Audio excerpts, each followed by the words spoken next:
Killed by his own weapon. That's humorous off the list.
Temperatur nach längerem Einsatz und Dichte sind problematisch. Unklar, wie das bei Salzwasser aussieht.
grabbed all I can.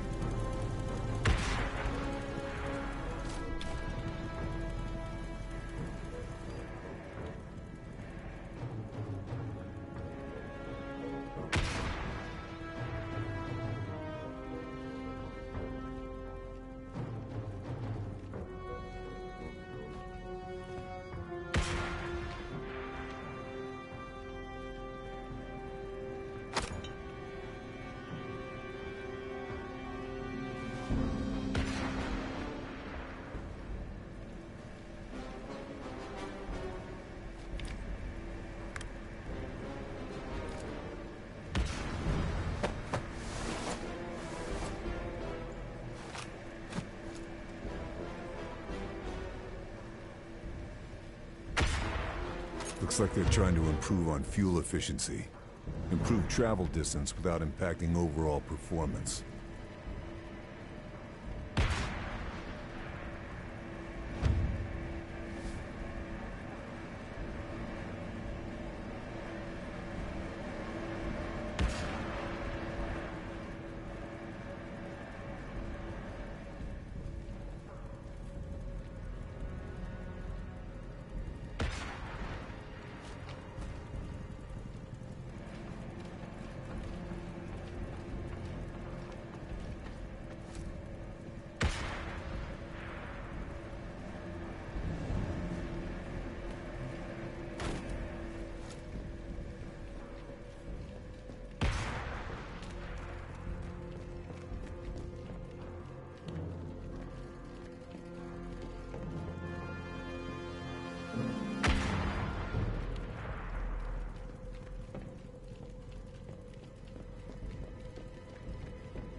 Ammo's not gonna last much longer.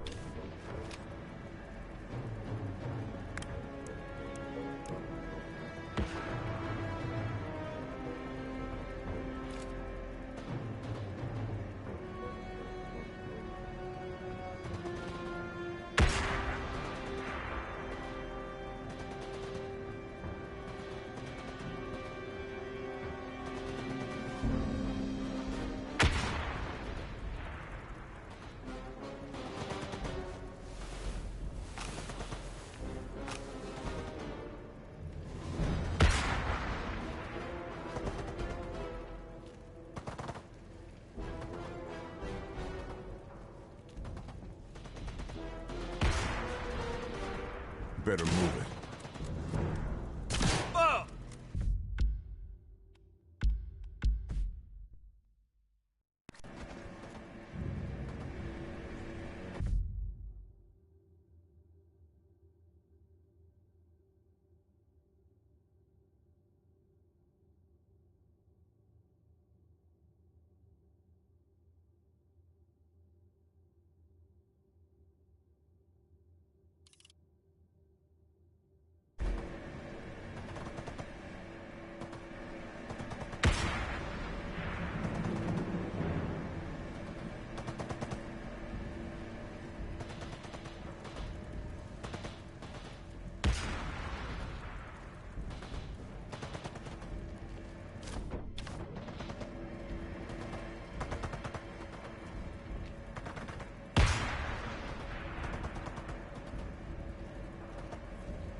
It's time to move. Running low on ammo.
Was?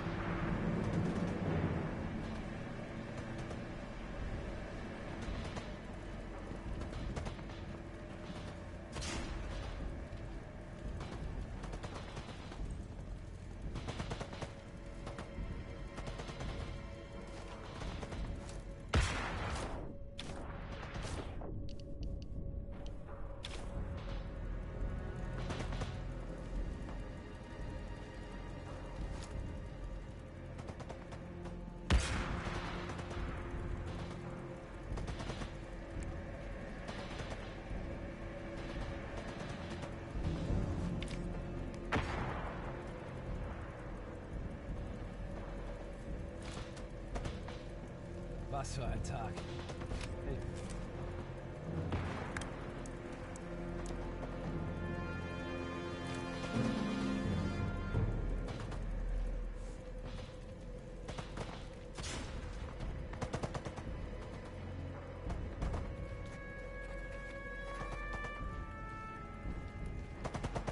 Okay, time to go.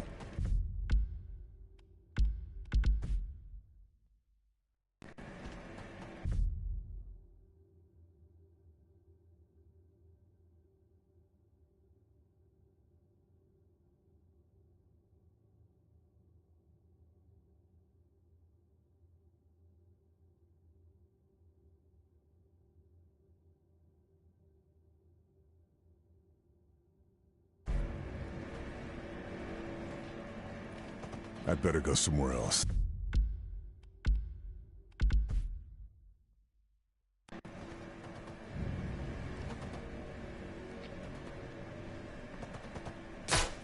Time to relocate.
Better move it, or I'll be discovered.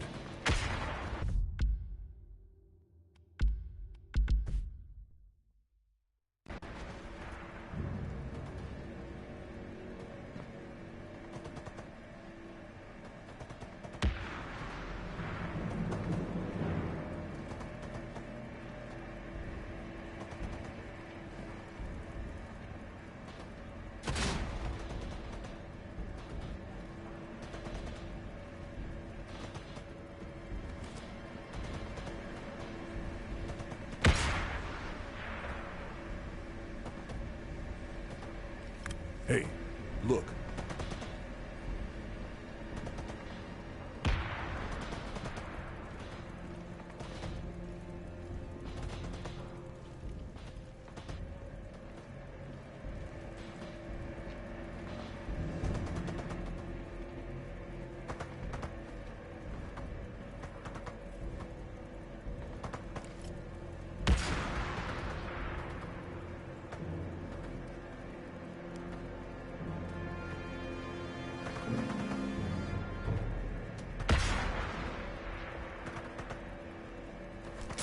Steckt euch!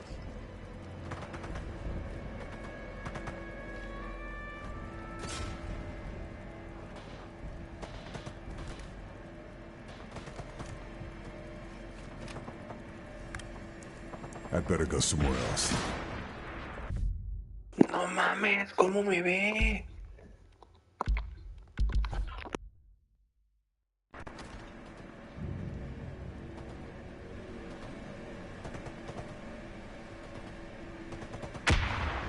Was wohl daheim gerade los ist?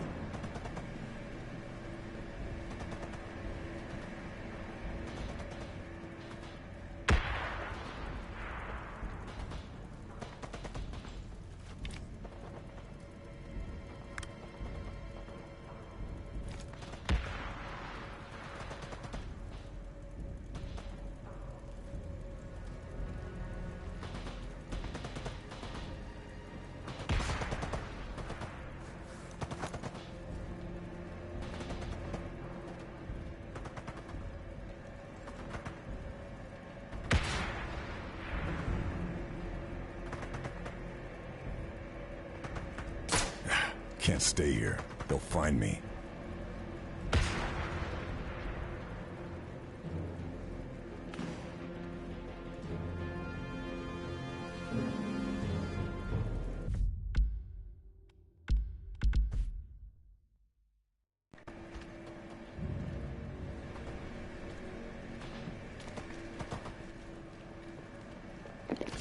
Llamarte de tratar de bajar por ahí.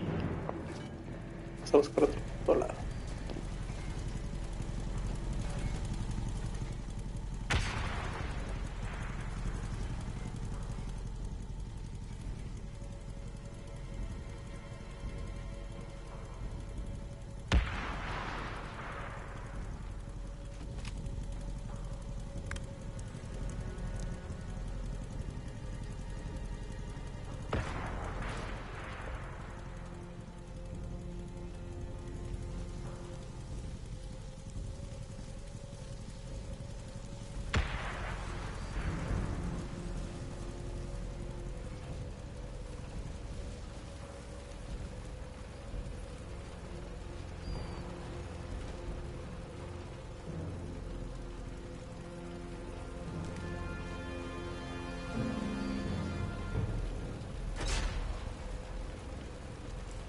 Better move it.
Guess I grabbed everything useful.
Aber das Ding hat This guy's carrying something useful. Das Gewicht könnte bei längerem Feuern ein Problem sein. Aber hat man überhaupt Gelegenheit dazu?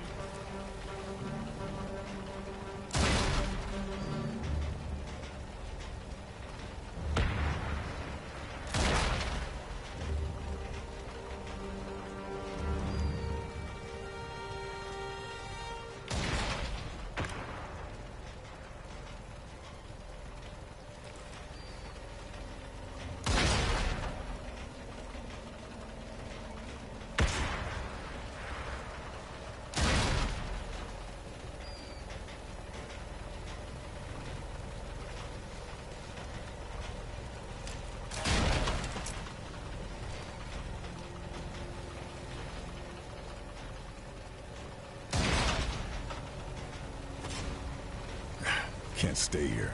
They'll find me.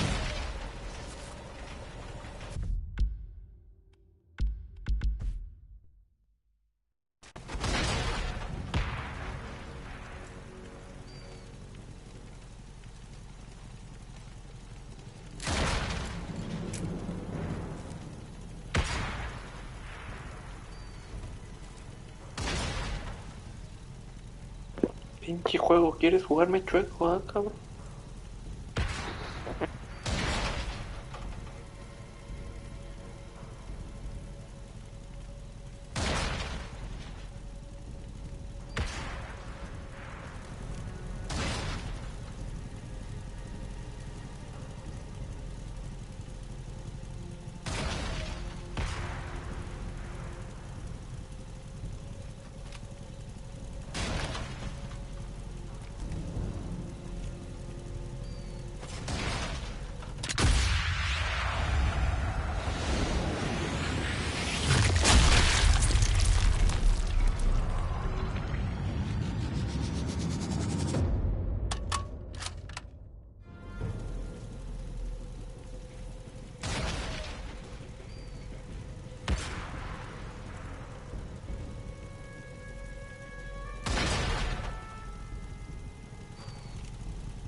Ya me molesté, por eso los mato. Pinche misión ya me cayó gorda, de todo me ven, cabrones.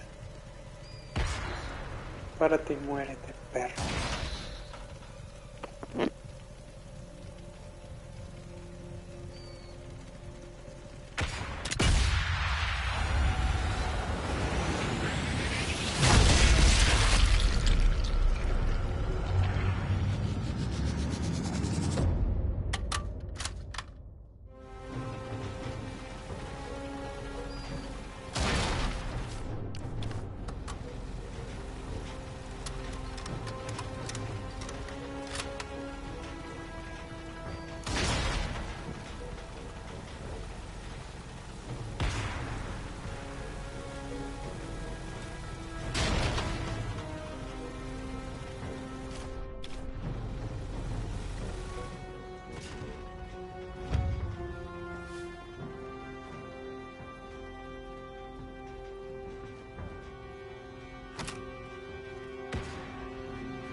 Anti-tank weaponry.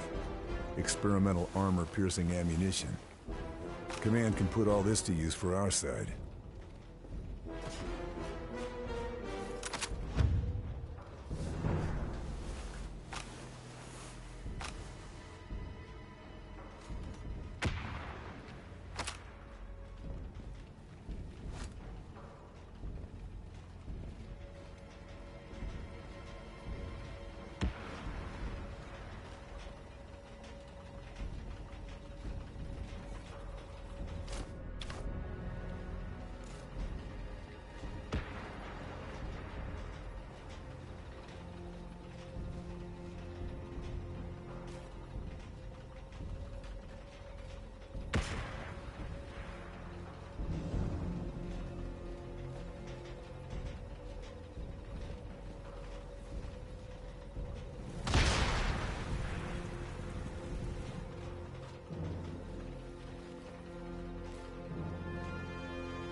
Y los cabrones que estaban aquí, ¿ahora dónde están?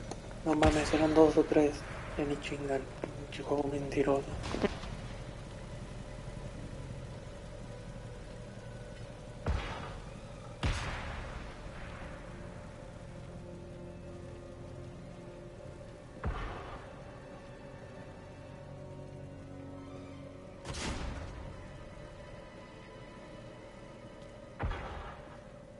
Advanced anti-tank weaponry. Weapons lab must be working on ways to push us back into the ocean. Command will want to see this.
Something tells me this body is worth searching.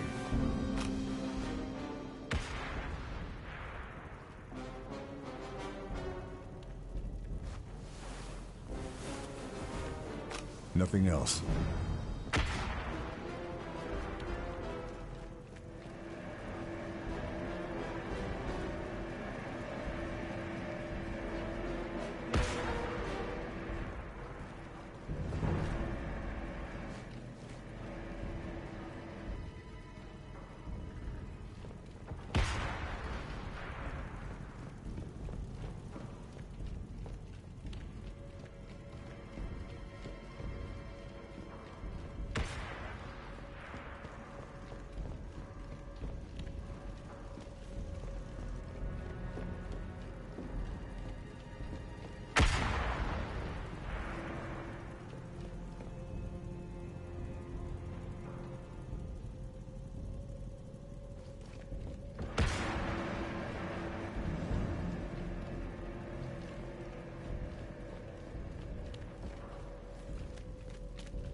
Designs take into account increasing scarcity of resources, aiming to retain V2 range in the event of a retreat.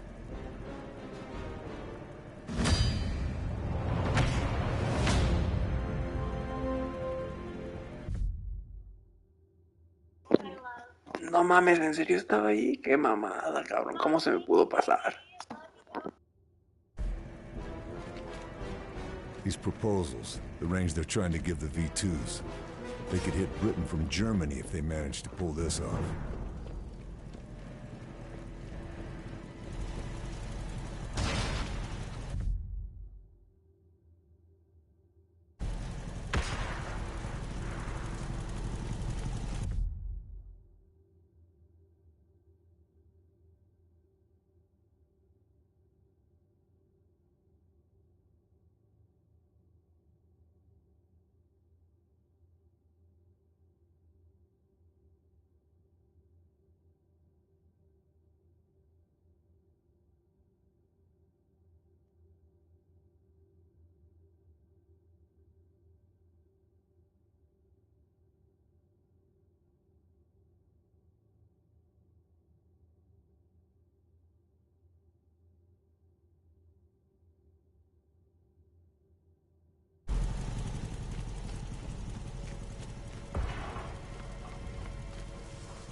you, my friend, of something I want.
Entspannen Sie sich. Herr Jungers gibt sich heute nicht die Ehre.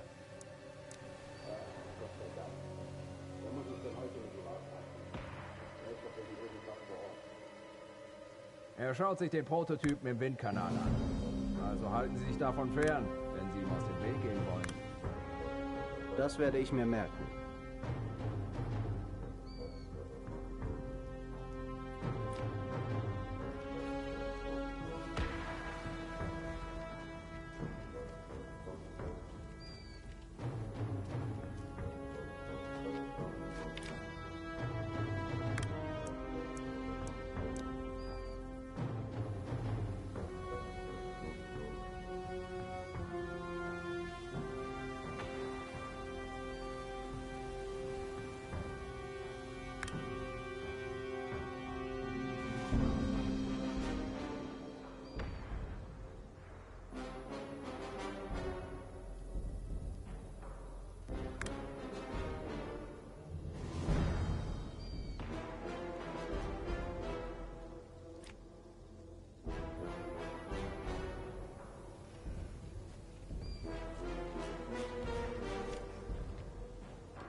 Tal vez tenga que venir aquí después, porque están los controles. Si tengo que sabotear algo.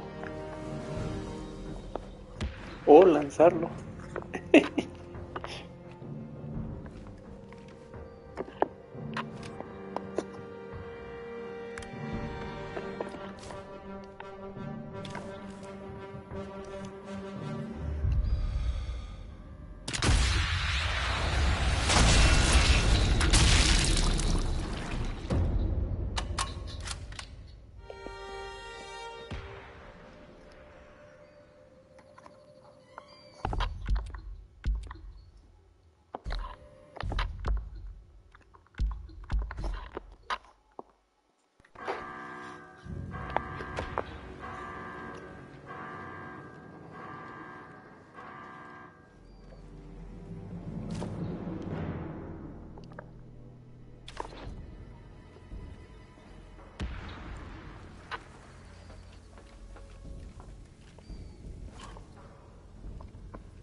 Lights out.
Gyros are sabotaged.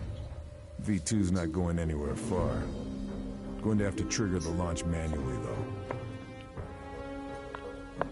These coordinates, they're aiming at Normandy. Mahler's lost his mind. He's fine bombing his own men to push us back into the ocean.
Okay.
Mission accomplished.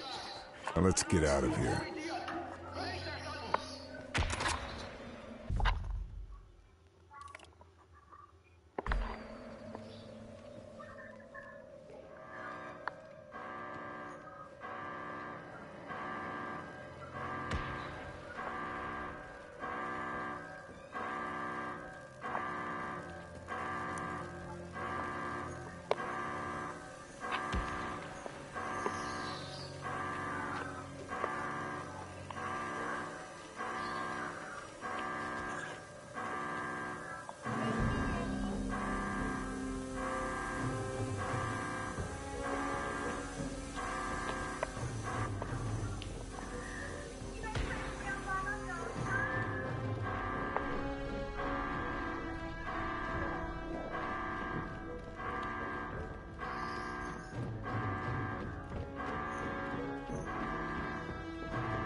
Operation Kraken Research Facility and V2 missiles neutralized. But the full threat of Operation Kraken is now clear. Hitler has set his sights on America. They are preparing to mobilize from Saint-Nazaire. All countermeasures authorized.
Moeller has been 2 steps ahead of us this entire time.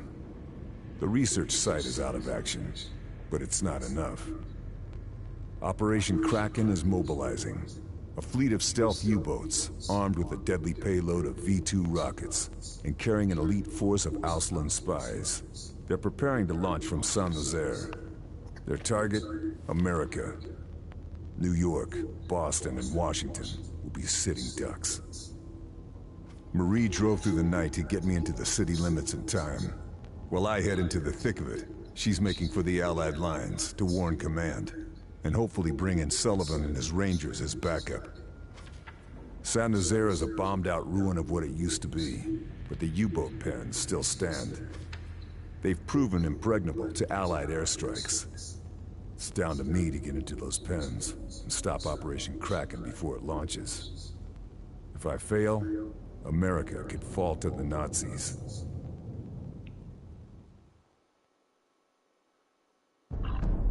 Unser Sieg ist zum Greifen nahe. Wie die mystische Bestie aus den Legenden wird sich meine Krake aus dem Ozean erheben und Zerstörung auf die verachteten Amerikaner herabregnen lassen. Ihre großen Städte, Boston, New York, Washington, werden der Macht der Krake zum Opfer fallen. Was wir heute tun, wird nie in Vergessenheit geraten. Wir wenden das Blatt zu unseren Gunsten und verschaffen dem Reich den totalen Sieg über alle, die es wagen, sich gegen uns zu stellen. Heil Hitler! Heil Hitler!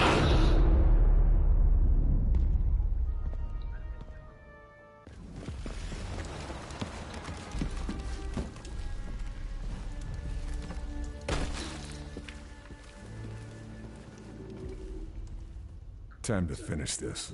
Kraken stops here.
Kisten einpacken! Schnell! Beeilung!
Coral.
Killed by his own weapon. That's humorous off the list.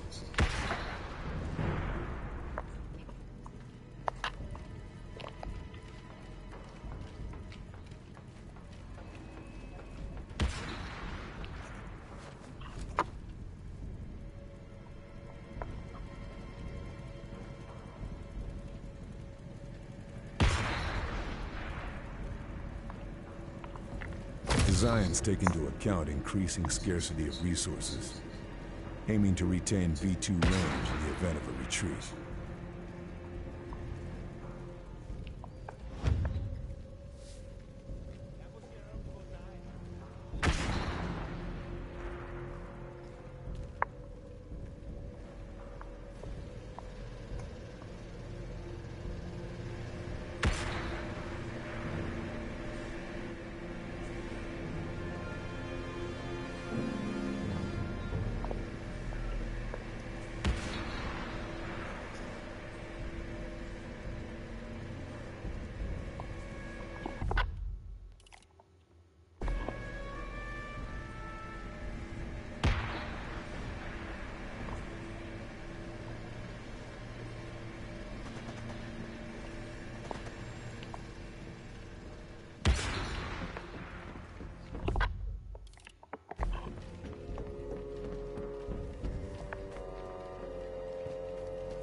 Looks like they're trying to improve on fuel efficiency.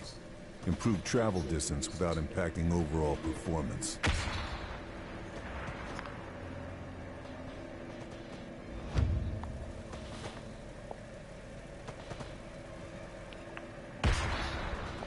These proposals, the range they're trying to give the V2s, they could hit Britain from Germany if they manage to pull this off.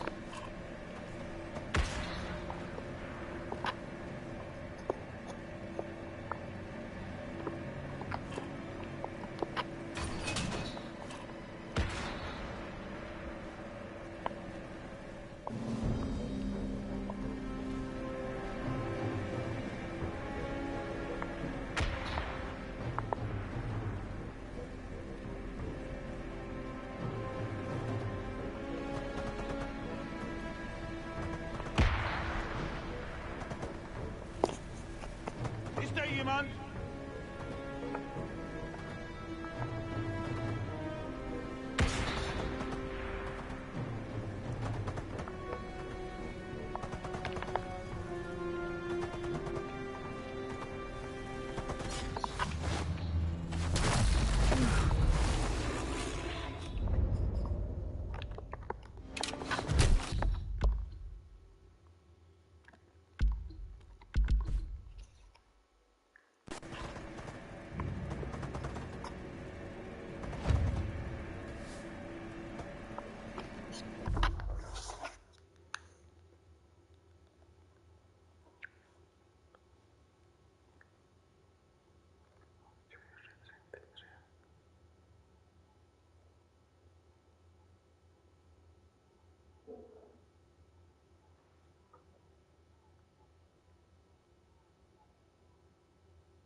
these proposals, the range they're trying to give the V2s. They could hit Britain from Germany if they manage to pull this off.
Keeps them out of action for a while.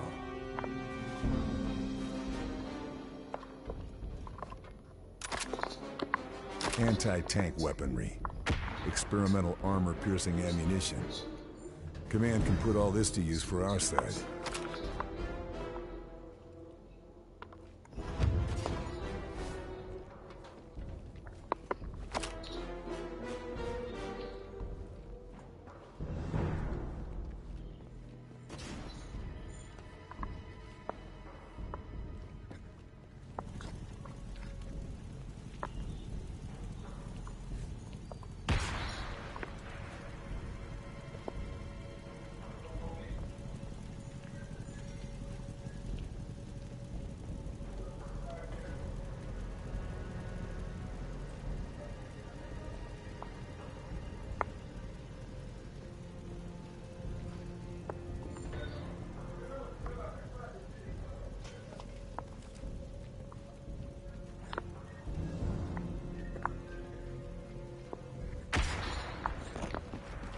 Time to relocate.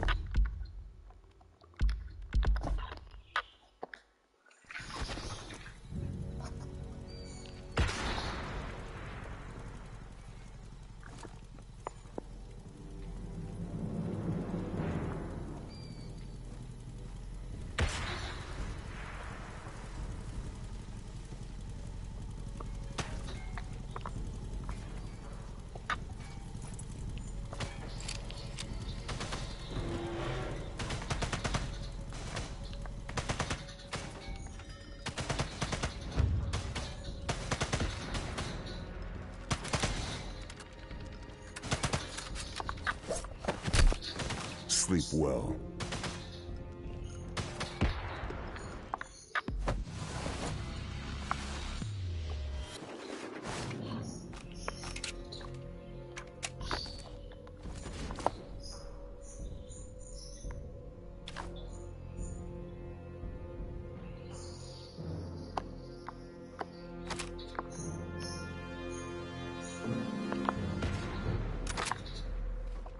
Anti-tank weaponry.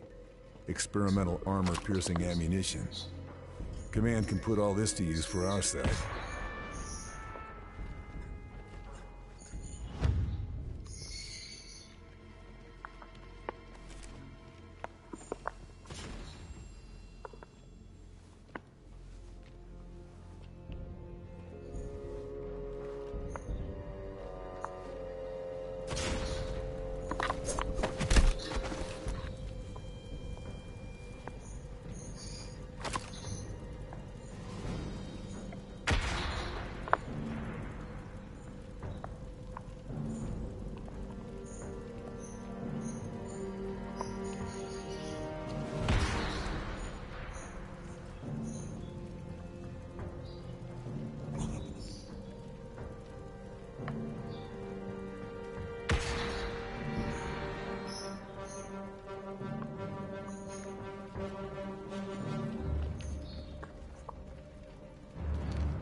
Advanced anti-tank weaponry.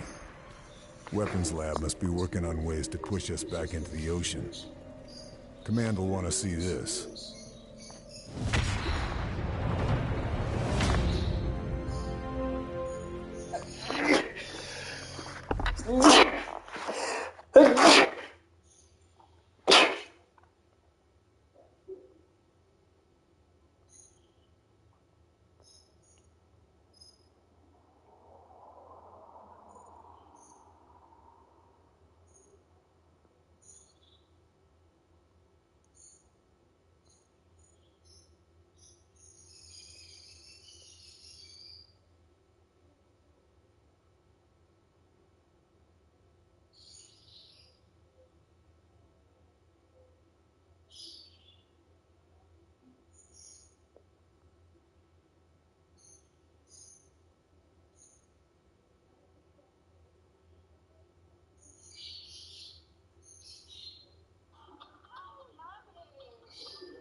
Let's talk PlayStation.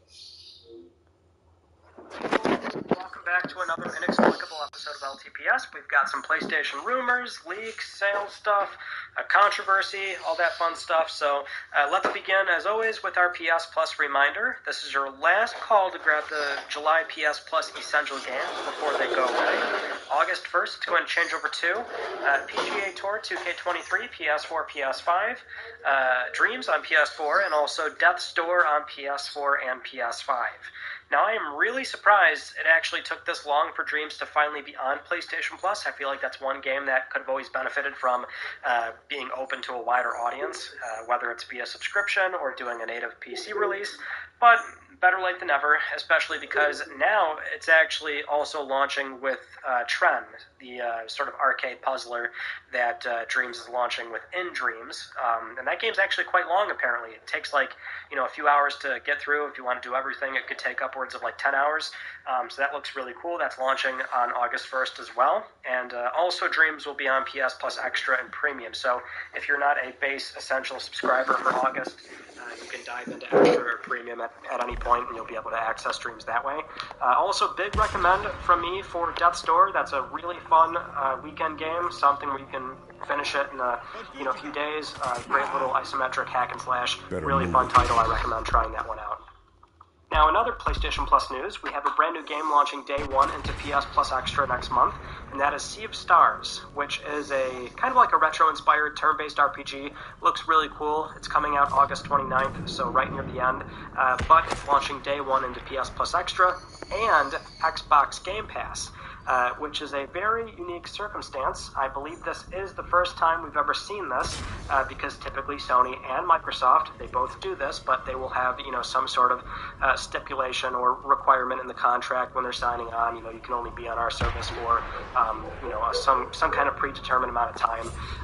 And older stuff, that's not really the case, right? I mean, there's not really a reason to require that. So we see plenty of older titles live on both services, but at least when it comes to a new title, there's usually that requirement from both platform holders. But maybe the game was just in a really weird circumstance where it's not really like a huge high-in-demand title coming out, so maybe it just wasn't necessary this time, or perhaps one or both of these companies kind of, they're now pulling back on that requirement. We don't really know, but either way, still interesting to see, so you can look forward to this game on PS Plus Extra next month. Now let's move on to our PlayStation leaks and rumors from this past week, starting with the Project Q remote play device that Sony is planning on launching later this year.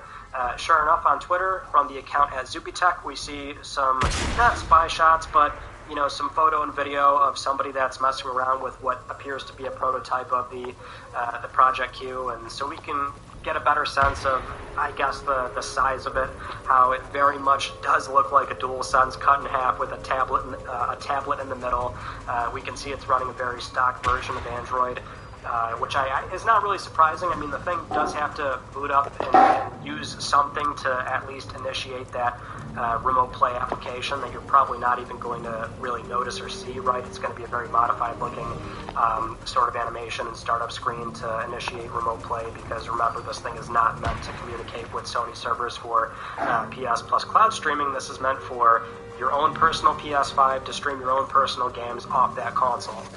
But having said that, we can see that if it is going to, ship with Android, then, maybe that does have some extra utility to this device where you can sideload some stuff on there and crack it open, right? I mean, but you got to figure the processor in this thing is going to be the bare minimum just to get the job done of remotely accessing your PS5. So, that's neither here nor there, but it was interesting to see some leaks. I'm sure we'll see more of this stuff, right, for either this device or the rumored PS5 detachable disk drive console.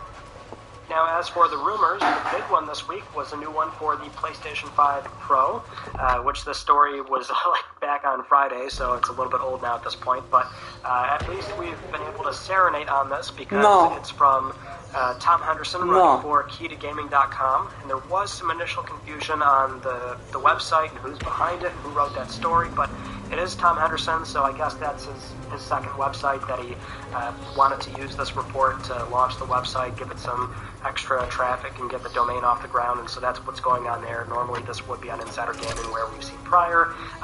Tom's had a very good source that's got to be very close to the PlayStation product roadmap, because so far we've been tipped off about the Project Q, the DualSense Edge, the InZone products, the PlayStation earbuds, and all these other things, right? So, so far we've had we found out a lot of stuff from Tom, and so that's why this new report about a PS5 Pro is one we're watching carefully. So in this new report, Tom cites anonymous sources claiming that the PS5 Pro is codenamed Trinity, so much like the codenames for PS4 Pro, which was Neo, or PSVR, which was Morpheus.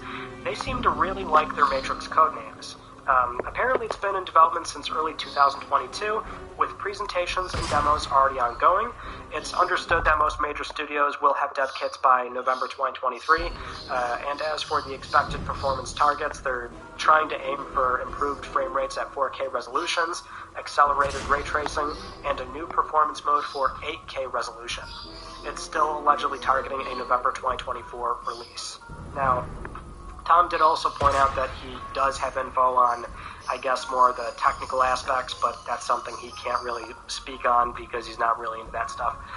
But, given the general outline of the expected performance targets, I mean, that all sort of adds up. I think it's not really a mystery as to what a PS5 Pro is going to do in theory.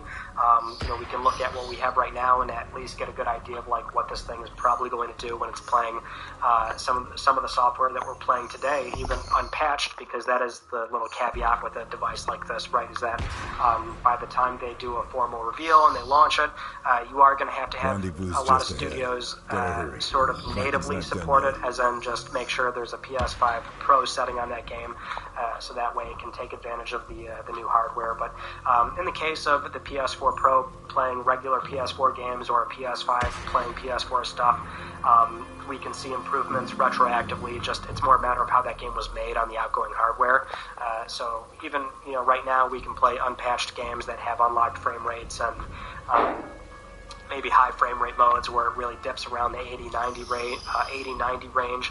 Something like games like those could benefit greatly being played on a PlayStation 5. But again, they're going to have a lineup of software that's going to showcase PS5 Pro, and that's where the one little angle of this is like, okay, ray tracing, it makes sense, right? There's not many games we've seen so far that use ray tracing in a really sort of mind-blowing way, or there's way too many compromises in the ray tracing mode in most cases for a lot of games. But it's the 8K thing, right? Like 8K is already on the box, which is just such a too soon, but let's do it because we can sort of technically get away with it and try and sell this thing as a future-proofed device. But there's very few 8K content you can watch, and you need the screen to begin with, which most people don't. Even a PS5 Pro, just way too soon. So it's kind of silly, but at the same time, it's Sony. They do sell televisions, so they do have a vested interest in pushing 8K adoption, right? But hopefully there's not really too much of that, considering there's just not really much we can even really see from that just yet. It's way too soon. But PlayStation 5 Pro, if real, could certainly fit into that product category of a really beefy PlayStation console that's going to be the latest and greatest. I was always a skeptic. I feel like we still could get away with this whole generation not having a mid-cycle machine. Apparently Microsoft, as of right now, does not have plans for one. But having said that, with this one source being Tom Henderson, it seems like it more than likely will happen, but the real sort of truth here will be when the dev kits hit studios, right? So if we do see these things show up at more studios, that's where we're going to see rumors pop up and more leaks from not just Tom Henderson to give the story a little bit more credibility. That's how these things normally go once new hardware is out there, so to speak. But we'll leave it there for now. PS5 Pro, that's the latest news on that rumor. Next up, we have what was a rumor, but as I film this right now, it's already becoming true, which is PS5 going on sale in more countries. So we saw before that the PS5 went on sale in places like Spain, France, Portugal, and now that deal seems to be extending to the US, UK, and Germany. The initial source for this one was Bill Kuhn over at Deal Labs, where they always post the PS Plus games. They leak them out before Sony officially announces them, and they had mentioned that this deal was going to extend to these new countries. And so as of right now, the UK deal is live. So you can get a disc-based PS5 for £405 sterling, so 75 off, and that should be the same for Germany with €75 off, and then here in the US it should be $50 off for a disc PS5.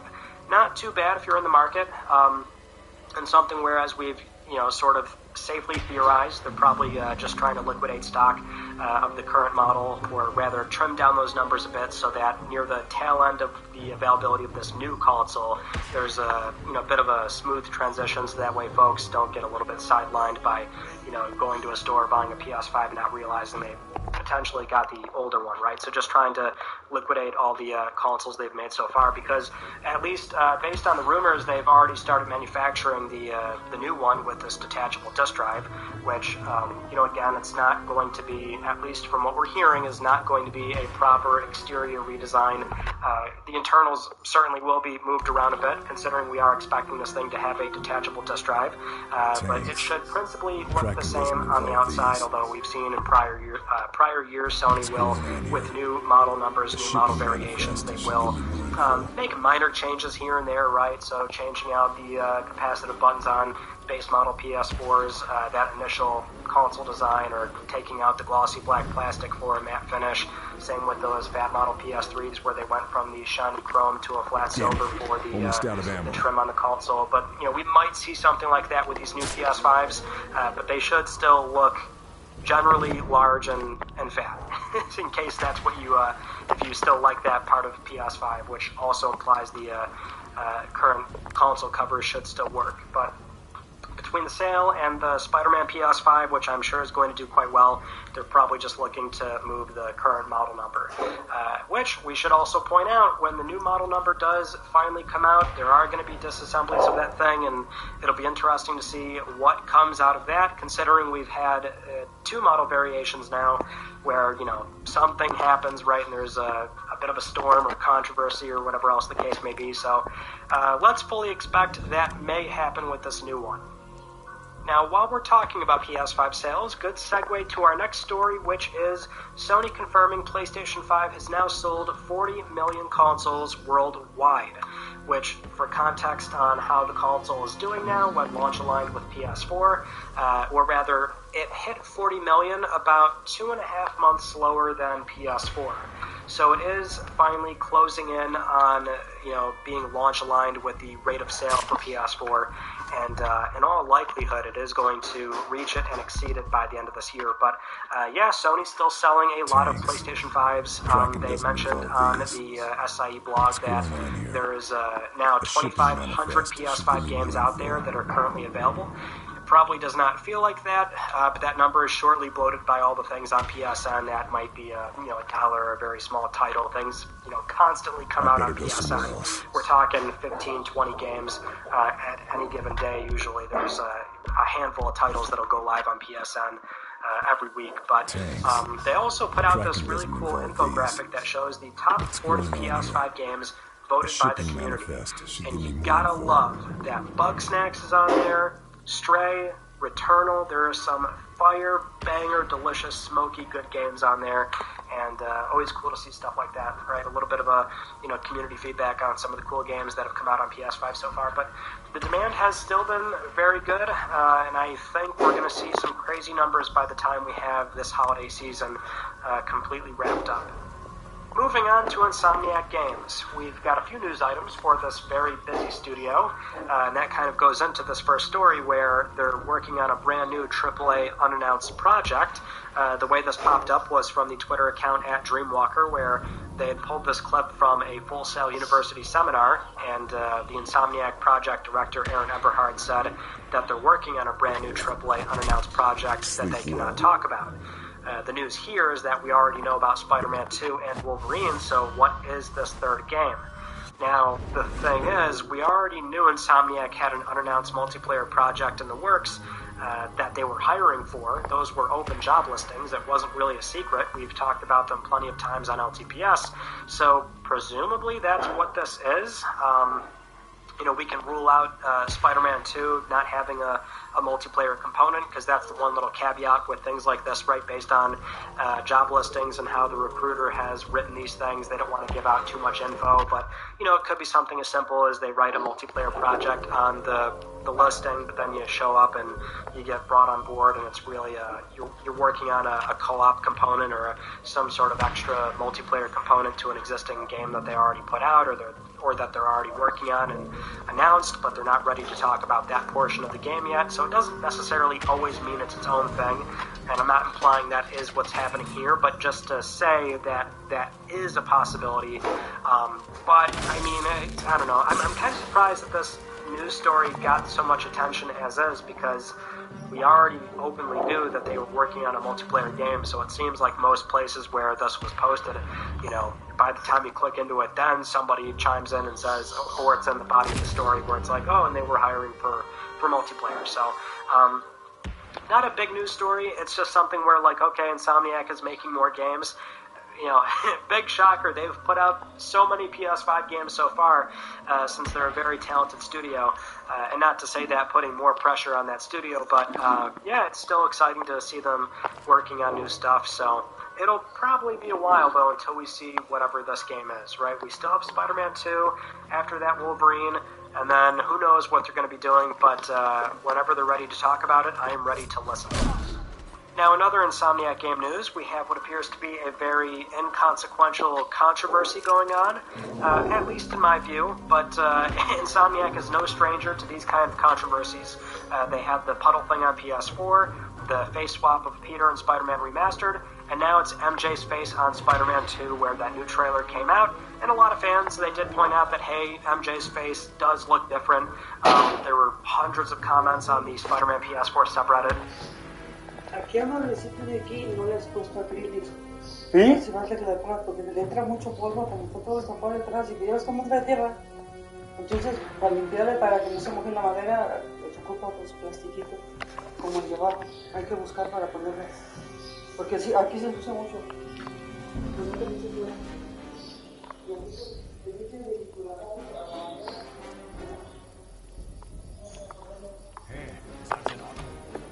Was ist passiert?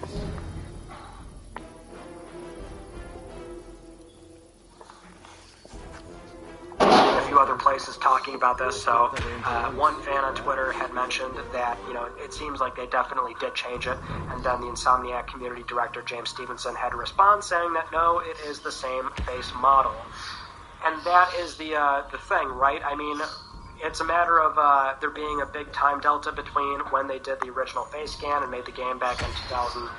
Well, they shipped it in 2017, but we're talking about even years prior to that where it was in development. So, you know, a lot of things have changed since then. Probably the actress herself with her likeness that she's providing for the game, and then the facial scan technology. And they're also on a new platform where they can try to get closer to the likeness of the face model. So there's a lot of that at play, even though I can certainly understand how a lot of people watch that trailer and they go, okay, MJ looks different. She does. She definitely does look different.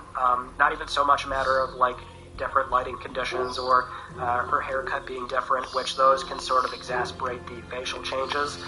But it is the same face model.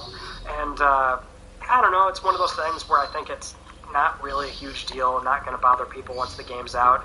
I don't know, we've had so many of these examples throughout the years. There's so many game franchises that have sequels and then the main character looks a little different, or they did this weird thing where, you know, it's what they're wearing, or they gave them a tattoo or something and this and that, and usually it just doesn't really matter and it kind of blows over. There's only a few times where there's like some serious fan pushback where maybe it's warranted and it, you know, it didn't really make sense for the character. Like, the one thing I always go back to is Chad Cole on Infamous 2.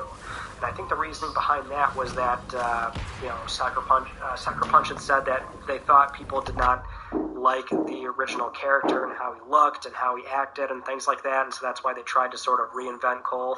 But and then it was kind of like fans were blindsided, like, what did you do to this guy? Like, just make Cole again, and then they did. So, but either way, I think it's just not really a big deal. Now, the far more interesting Insomniac news story, Insomniac and Nexus Software, is the PC port for Ratchet & Clank Rift Apart, because now it's out, and sure enough, it's Digital Foundry that did some initial testing to see what happens when you play that game on a very slow storage device. And surprisingly, even SATA SSD did not really do all that well. They were playing with minimum spec, so running at 720p, comparable performance to a base PlayStation 4, and they did find that even on the initial Rift sequences, the SATA SSD was running into some hiccups and slowdowns. And also later in the Blizzard Prime level, there was a little bit of stalling there as well. Not nearly as bad, but something where you are going to encounter some slowdowns. Now, they did also test a stock PS4 5400 RPM HDD, and that was bad.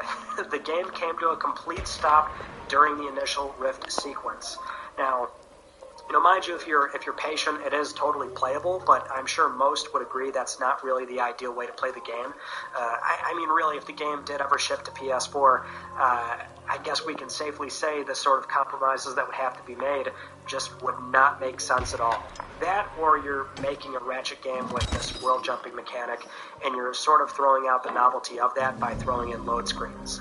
Now, they did also find that when using NVMe, like very, very fast Gen 4 NVMe SSDs, the read speeds on those are sort of capped out at a certain point, so regardless of CPU and GPU overhead compared to PS5, even if you are using a really fast SSD, it's the PS5 version that still works through those Rift sequences just a little bit faster. So it's probably something where there is an arbitrary cap on the speeds on PC, so no matter how fast the SSD is, it's something where you're going to get the same you're going to go through those sequences at the same speed every time, versus PS5 having the same speed every time, obviously, because it's a console. But there may be a little bit of optimization going on there for PS5 as well. But either way, we can see that this game was probably very intense on what is extremely fast texture loading and asset swapping, right? Dumping all this old stuff for new stuff when you're, and it's all based on like sight lines and things like that, and there's a bunch of other developer tricks that they use, not to try and get technical on it, because I certainly can't explain it the way Insomniac probably could, but it is one of those things where it seems like the game is pretty intense in that department, and so I'm surprised that SATA SSD actually did that bad. I thought SATA SSD would be okay, and it would be HDD that you would maybe see a hiccup or two, but HDD is like pretty bad, right? And that's something where, like, you know, the game's already running at like 720p, although I think Rich said they could push it to 1080 and the frame rate was fine outside of when the riff sequences start. But it is interesting. They're going to do a deeper dive on that, but I'll link the video down below if you want to watch that stuff. It's always fascinating when Digital Foundry kind of dives into that stuff. Next up, let's talk about that Twisted Metal TV series on Peacock, because so far it seems like it's actually doing not that bad. The last time I checked on Rotten Tomatoes, it's sitting at a 64%, so it's like mixed to good. There are a lot of places that are saying they did genuinely enjoy it, that the dark humor does land really well in a lot of cases, and that there's a ton of references to the games, even though there's a very obvious deviation from the plot line. It seems like there's a consensus that there's like the ending doesn't really have a big payoff, although they do set up a roadmap for possibly doing a season 2, which is not guaranteed. I'm not sure if I'm really going to watch it. I would maybe, if I do, I'd maybe set aside a day where I've got like I'll sign up for a trial or something. I don't really want Peacock, but I don't know. I'll leave this more to the Twisted Metal fans that possibly got a really good TV show. It is really cool that like all these game properties, not just within PS Productions, but across the board, it seems like these things are finally being taken seriously with bringing on the right talent and, you know, trying to really respect the source material. So whether it's, you know, all the stuff PlayStation Productions has done so far, which a lot of it is landing, right? Like, I think the worst thing probably would be the Uncharted movie. Most of that stuff has been really good so far. The early screenings for Gran Turismo were super positive, and then there's all this other stuff going on with, like, The Witcher, although Season 3, I guess, is not that good. The Mario movie was very well received. I actually watched that last Saturday, so I got to it a little bit late, but I really enjoyed that film. It was so fun, and I did not go into it like wanting to hate it based on voice actors or anything, but, you know, I watched it and I'm like, okay, this is fun. This was a feel-good movie that respected the franchise and the characters and all that, right? So it's great that we're finally getting that stuff in TV and film. So I think it really bodes well for, you know, possibly God of War and Horizon. I'm still really skeptical about those properties, but, you know, fingers crossed, we'll see. Now, this one I just had to mention because something really, really cool has been happening lately from Danny O'Dwyer of NoClip, where he came into a bunch of, you know, like a big archive of just a lot of unseen, or sometimes it is seen, but there's bad quality out there, of, you know, video game press stuff. It could be interviews, it could be press conferences, performances, just all kinds of games industry media that a lot of it is unseen, but also a lot of it, there's just no good, you know, high quality uploads on the internet. And so he's been uploading this stuff on a separate NoClip YouTube channel, and he's working through some PlayStation 3 era stuff, and you can now see the 2006 E3 press conference in beautiful 1080p. Now, honestly, the upload that's already been out was not a bad quality, so it already looked okay, but it's just, if you want to see those old trailers and, you know, Ken Kutaragi up on stage, Kaz Hirai, Phil Harrison, and just that presentation is so infamous, and it's never looked this good.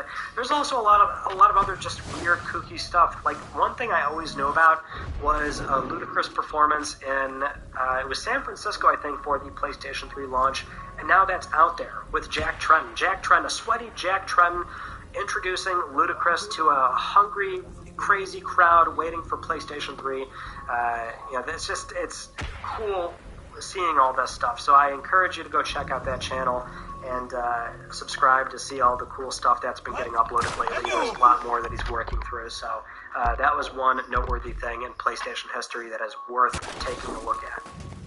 Now, with all that said, it is time for Let's Talk Plus, the weekly Let's Talk PlayStation giveaway, where one of you can win a $10 PSN code. I would like to congratulate this viewer right here. I'll be contacting you very soon via email or Twitter. And if you'd like to win a $10 PSN code, it's very easy. You can follow the link down below. Supporting this channel, a number of ways can gain you an entry, and I'll announce the winner next week because I'm trying to help pay for your games. Those are all the stories from this past week that I wanted to talk about with you all, and our Tuesday video was looking at my top 10 most played PS4 games ranked by total hours. I don't think that's going to change, considering PS4 is pretty much done, so to speak, right? As in, I don't think those numbers are going to change for me personally, even though there's a lot of PS4 games coming out, but either way, I thought it was fun to share that, so go check it out, join that casual conversation, share your playtime as well. I'm still working through those comments. It's always fun to read, and that is pretty much it. So that concludes this week's episode of Let's Talk PlayStation. I'm Ryan Benecki. Thank you all so much for talking with me, and I will see you all next Friday.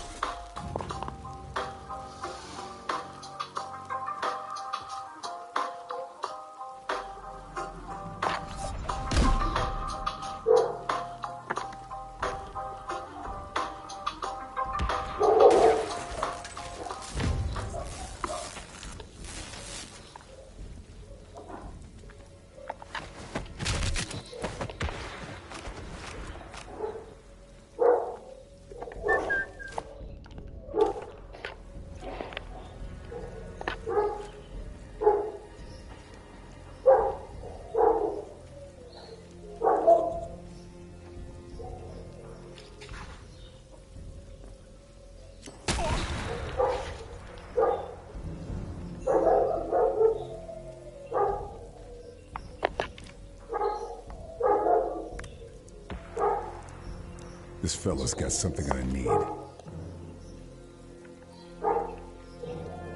You never know what a body can be hiding.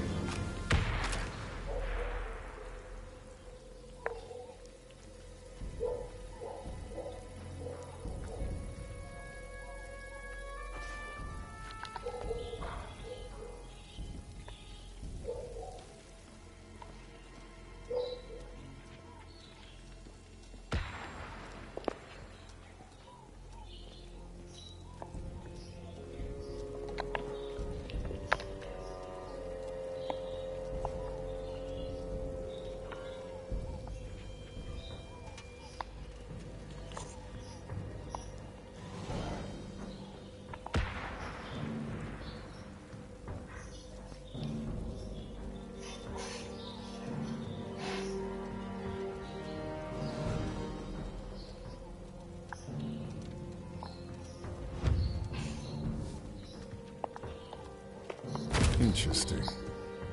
I can take advantage of this.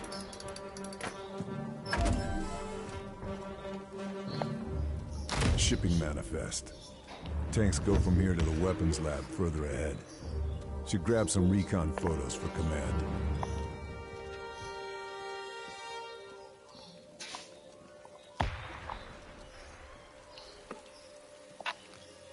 Command will find this useful. Should get another angle for safety.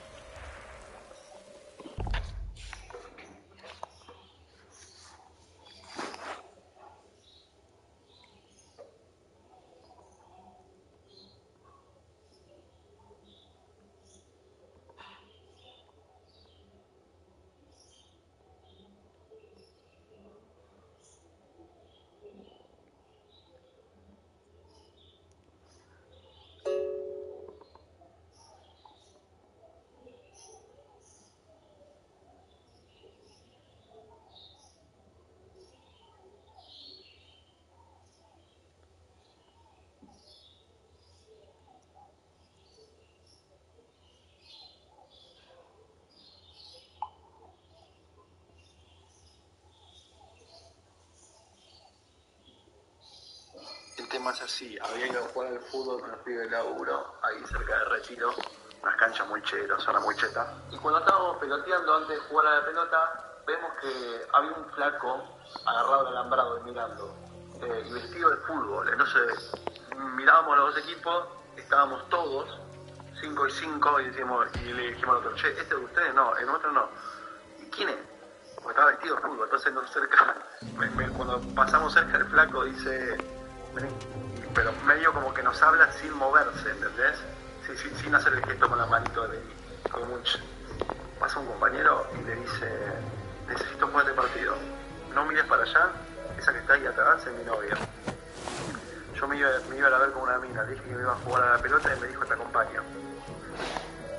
Y yo agarré y dije, bueno, dale. Y agarré el bolso, puse la ropa y me vine a una cancha de fútbol. Y tengo que jugar. Y yo le dije, bueno, pero tenés que encima parecer como que sos amigo. Mire, me dice Peto. Y entonces, dale, sí, entra y nos turnamos. Y entró, se turnó, el flaco jugaba bien. Excelente, excelente.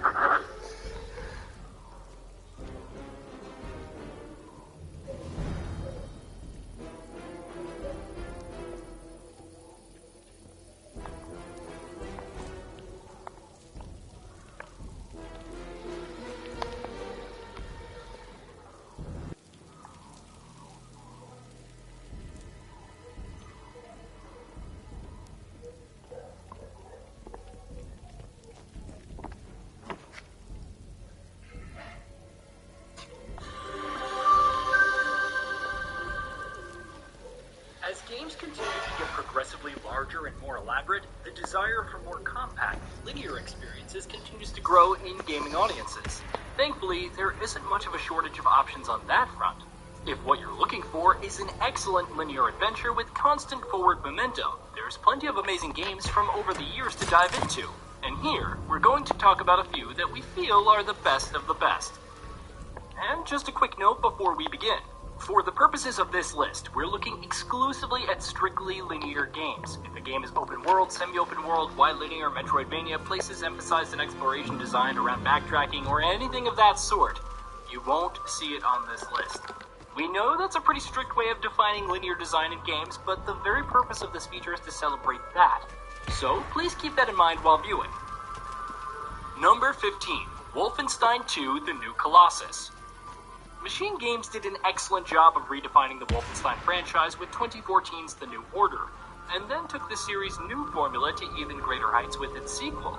The biggest strengths of Wolfenstein 2: The New Colossus obviously lie in its story and storytelling, and getting to witness its gleefully over-the-top cutscenes and wonderfully bizarre personalities in a story that remains captivating until the last second is an unforgettable experience. It helps, of course, that the action itself can also be a lot of fun. Raúl, acá la ponen en Fox Sports, seguro. Number 14, A Plague Tale Requiem. Asobo Studios might be a much smaller team than most others that tend to work on cinematic story-driven third-person action-adventure games, but currently, it's also one of the best. A Plague Tale Requiem is recent evidence of that. It takes the simplistic yet engaging gameplay ideas of its predecessors and expands upon them just enough to give the gameplay experience greater depth, while also pulling no punches with its storytelling or production values. Alright, got everything Number I need. 13, Inside. Command can put the Inside has been called one of the best games ever made by a great many people, and it's not hard to see why it gets that sort of praise. Though it's a fairly short game with very simplistic gameplay, it makes an unbelievably strong impression. Visually, it's an outstanding game. While with its unsettling world and its wordless storytelling, it crafts an experience that burrows its way into your brain and refuses to leave, especially with that existentially horrifying ending. Number 12, Metro Last Light. We don't get too many single-player narrative-driven first-person shooters these days, so the value of 4A Games' Metro series can't be overstated. And though it made a successful transition to a semi-open world formula with Exodus, it's arguable that its linear style remains unmatched in several ways.